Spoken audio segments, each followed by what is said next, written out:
મહેસાણામાં 63 વર્ષના તબીબે 34 કલાકમાં 675 કિલોમીટર સુધીની સાયકલિંગ ચલાવી જયપુરથી બિકાનેર સુધીની રેસમાં ભાગ લઈ પ્રથમ નંબર મેળવ્યો. કહ્યું, હવે અમેરિકામાં 4500 કિલોમીટરની રેસમાં ભાગ લઈશ. મહેસાણાના 63 વર્ષના એક ડૉક્ટર, જેમનું નામ છે ડૉક્ટર મુકેશભાઈ ચૌધરી, જે 34 કલાકમાં 675 કિલોમીટર સુધી સાયકલિંગ ચલાવીને અનોખી સિદ્ધિ હાંસલ કરી છે. આજના યુવાનો બાઇક અને ગાડી વગર કોલેજ જતા નથી, ત્યારે યુવાનોને પણ શરમ આવે તેવી સિદ્ધિ આ 63 વર્ષના તબીબે હાંસલ કરી છે. મહેસાણાના નેફ્રોલોજિસ્ટની પ્રેક્ટિસ કરતા ડૉક્ટર મુકેશભાઈ ચૌધરીએ આ અનોખી સિદ્ધિ મેળવી મહેસાણાનું ગૌરવ વધાર્યું છે. સાયકલ રેસમાં જોડાયા હતા. તેમની કેટેગરીમાં દેશના 11 સાયકલિસ્ટો હતા, જેઓને હરાવી પ્રથમ સ્થાન પ્રાપ્ત કર્યું છે. આમ 63 વર્ષીય તબીબ ડૉક્ટર મુકેશભાઈ ચૌધરીએ સાયકલિંગ રેસમાં પ્રથમ સ્થાન મેળવ્યું છે. હવે તેમનો નેક્સ્ટ લેવલે અમેરિકામાં રમાવનારી 4500 કિલોમીટરની રેસને હાંસિલ કરવાનો છે. સાહેબ, આજે જે તમે એક એચીવ કર્યું છે સાયકલિંગનું ડ્યુન્સ અલ્ટ્રા 700, શું છે અને કઈ રીતેનો સમગ્ર જર્ની હતી? ઇન્સ્પાયર ઇન્ડિયા કરીને એક ઓર્ગેનાઇઝેશન છે જે આવી લાંબી રેસો ઓર્ગેનાઇઝ કરતી હોય છે. ભારતભરમાં લગભગ 6 થી 7 જગ્યા ઉપર એ લોકો લાંબી રેસોમાં ઓર્ગેનાઇઝ કરે છે. અને એટલા માટે એને અલ્ટ્રા કહેવાય છે. નોર્મલ કેસમાં 50 કિલોમીટર 100 કિલોમીટરની સાયકલ રેસ હોય, એની જગ્યામાં આ 670 કિલોમીટરની રેસ હતી. અને એ રેસ છે, નહીં કે ટાઈમમાં પતાવવાનું, પણ આ રેસ છે. આટલી લાંબી રેસ એના માટે અલ્ટ્રા રેસ કહેવાય છે. અને આનું નામ ડ્યુન્સ અલ્ટ્રા એટલા માટે પાડ્યું છે કે રાજસ્થાનમાં જયપુરથી બિકાનેર અને બિકાનેરથી જયપુર પાછા એમ કરીને ટોટલ 670 કિલોમીટરની રેસ ડિસ્ટન્સ તય કરવાનું હોય છે. જેમાં સિવિયર એલિવેશન હોય છે, વાતાવરણ એકદમ ઠંડુ હોય છે, ધુમ્મસ હોય, જાતની તકલીફો હોય, અને એમાંથી પસાર થઈને પછી આ રેસ પૂરી કરવાની હોય છે. પાર્ટિસિપન્ટ્સ આમાં બહુ બધા ઓછા હોય, કેમ કે આટલી લાંબી રેસમાં ભાગ લેનારા જ ઓછા હોય.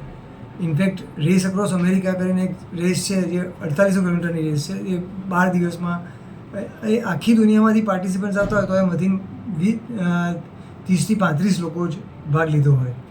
એટલે આ રેસ જ એવી છે કે જેમાં ભાગ લેનારા બહુ ઓછા હોય. આના પ્રત્યુત્તરમાં તમને શું આની પ્રાઇસ શું મળતું હોય છે અને ક્યાં આની નોંધ થતી હોય છે? આમાં પ્રાઇઝમાં તો આ વર્લ્ડ અલ્ટ્રા સાયકલિંગ એસોસિએશન સાથે એસોસિએટેડ છે. અને પ્રાઇઝમાં કશું બીજું એક મેડલ મળે અને એક ટ્રોફી મળે. હા, આ રામ ક્વોલિફાયર ગણાય છે. એટલે રામ ક્વોલિફાયર એટલે કે જ્યારે તમારે રેસ અક્રોસ અમેરિકા જે 4800 કિલોમીટરની રેસની વાત કરી, એમાં જો ભાગ લેવાનો હોય તો તમારે પહેલાં આમાં સક્સેસફુલી કમ્પ્લીટ કરવું પડે. અને એના માટે જ હું ગયો હતો અને મેં કમ્પ્લીટ કરી. સાહેબ, મહેસાણાનું ગૌરવ કહેવાય, અને તમે એક એઝ એ ડૉક્ટર તરીકે પણ આજે 63મા વર્ષની પૂર્ણ કર્યા પછી પણ તમે આટલી ફિટનેસ છે, શું કહેવા માગશો એ બાબતે? આમાં સબ રોગ की એક દવા એક્સરસાઇઝ, પેનેશિયા કહીએ છીએ. અને એટલા માટે જ મને હું અને સાયકલિંગ જેવી એક બીજી કોઈ એક્સરસાઇઝ નથી કે જેમાં ફાયદા આટલા દેખાતા હોય. અને આ જુદા જુદા ટાર્ગેટ મૂકવાથી હું સાયકલ છેલ્લા 16 વર્ષથી કન્ટિન્યુઅસલી કરતો રહ્યો છું અને કરતો રહીશ. બસ મારે એક જ વસ્તુ છે કે હું ગયા સાલ કરતાં વધારે આ સાલ વધારે સારો હોઉં એના માટેની કોશિશ કરતો રહું, જેથી કરીને મારું આ સાયકલિંગ જર્ની જે કન્ટિન્યુ રહે. એકનું એક વસ્તુ કરતા રહીએ તો બોર થઈ જઈએ અને પછી છેવટે એ એક્સરસાઇઝ બંધ કરવાનું મન થાય. આગળનો શું ટાર્ગેટ રહેશે? મારે રામમાં ભાગ તો લેવો જ છે. રામ એટલે કે રેસ અક્રોસ અમેરિકામાં ભાગ લેવો છે, 4800 કિલોમીટરવાળું.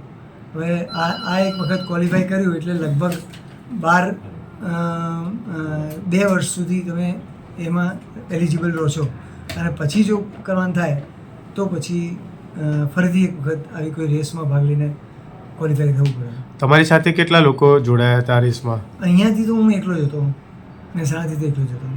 મારા સાથે ક્રૂ મેમ્બર્સ હતા મારા, આમાં જુદી જુદી ફોર્મેટવાળી આરી હોય છે. એક સેલ્ફ સપોર્ટેડ હોય છે, એક ક્રૂ સપોર્ટેડ હોય છે, રિલે હોય છે. આવા જુદા જુદા ફોર્મેટ્સ હોય છે. એમાં રામ ક્વોલિફાય થવું હોય તો એના માટે આ સોલો જે મેં કર્યું એ જરૂરી છે. અને સોલોમાં ક્રૂ સપોર્ટેડ હોય એટલે કે આપણા પાછળ એક ગાડી હોય જેથી કરીને જ્યારે ત્યારે મારે ખાવાની જરૂર પડી કે બીજું કંઈ પણ જરૂર પડી તો તાત્કાલિક મળે. એ ગાડી આગળ ના જઈ શકે, મારા પાછળ જ રહી શકે. સર, આ જે તમે જે સાયકલિંગમાં જે અચીવ કર્યું છે એમાં કેવા પ્રકારની તકલીફો પડે છે અને કેવા માર્ગો હોય છે ત્યાં? આમાં આમ એક્સપેક્ટેડ હતું, જો આટલી કોઈ પણ લાંબી રેસ હોય ત્યાં આગળ જુદા જુદા ગામોમાં લાંબા ડિસ્ટન્સ સુધી તય કરવાનું હોય એટલે દરેક જગ્યાનું ટેમ્પરેચર અને ક્યારે વરસાદ ક્યારે ઠંડી એ જજ કરી શકાય નહીં. પણ ઇટ વોઝ એક્સપેક્ટેડ પહેલેથી જ કે ભાઈ આ રાજસ્થાનમાં જઈ રહ્યા છીએ, ડેઝર્ટ છે એટલે હવા નડશે અને ઠંડી પણ નડશે. આ બધું તો નક્કી હતું કે હતું જ. પણ સૌથી વધારે તકલીફ ક્યાં પડી કે આગલા દિવસે જ વરસાદ પડી ગયો હતો. શુક્રવારે વરસાદ પડ્યો એટલે બીજા દિવસે ધુમ્મસ બહુ જ હતી.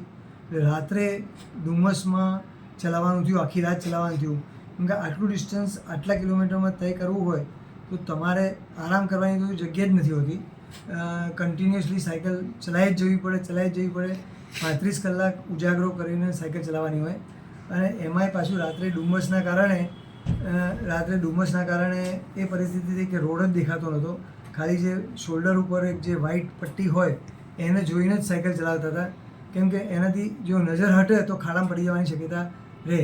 ઇનફેક્ટ પાછળથી ગાડી આવતી હોય, આગળથી ગાડી હોય તો 5 ફૂટ ડિસ્ટન્સ, 5-10 ફૂટ ડિસ્ટન્સથી વધારે ગાડી પણ દેખાતી નથી. એ પરિસ્થિતિમાં ચલાવવાની થઈ. અને આ ભેજના કારણે, જે ધુમ્મસના કારણે કપડાં ભીના થઈ ગયા એટલે આમ સામાન્ય સંજોગોમાં આવી ઠંડી હોય ત્યારે અમે ઊભા નથી રહેતા, કે ઊભા રહીએ તો ઠંડી ચડવાની બીક રહે. પણ આમાં તો સાયકલ ચલાવતો હતો, ભેજના કારણે પણ આખું કપડાં ભીના થઈ ગયા એટલે એના કારણે એકદમ ઠંડી ઉપડી અને મારે એના માટે કમ્પલસરીલી ઊભું રહી જવું પડ્યું. ધ્રુજતો હતો, કલાક માટે આરામ કર્યો અને પછી નીકળ્યો. એટલે 4:30 વાગ્યા સુધી તો હું સરસ સચતો હતો. 4:30 થી 5:30 મારે ઊભું જ રહેવું પડ્યું કમ્પલસરી. અને પછી જ એને ગાડી આગળ આવું કેટલી વખત થયું હશે અંદાજે? એટલે મારે એક વખત, બાકી તો મારું નક્કી હતું કે મારે કન્ટિન્યુઅસલી ચલાવી છે. વચ્ચે ઊભા રહ્યા વગર 35 કલાક સળંગ ચલાવી લેવી છે. પણ એટલે ઊભા રહીએ તો 2 મિનિટ કે 5 મિનિટ માટે વધારે ઊભા રહીએ, અથવા તો જમવા માટે 10-15 મિનિટનો બ્રેક પાડીએ. છેલ્લે પછી મસલ્સ એટલા ફટીક થઈ ગયા હતા કે મારું ગળું હું ઊંચું રાખી શકતો નહોતો. અને ગળું ઊંચું નહોતું રાખી શકતો એટલે પરિસ્થિતિ એવી આવી કે મને આગળનું દેખાય નહીં. ઇનફેક્ટ એક વખત તો એવું આવ્યું, ગામના અંદર છેલ્લા 5 કિલોમીટર બાકી હતા પતાવવાના, અને એ વખતે એક ગાડી ઊભી રહી હતી અને મને દેખાય નહીં અને હું સીધો ગાડીમાં બેસી ગયો. લકીલી એ વખતે છેલ્લે બ્રેક મારી પણ તો એ પડી તો ગયું, ઠોકી તો દીધી. ઓકે.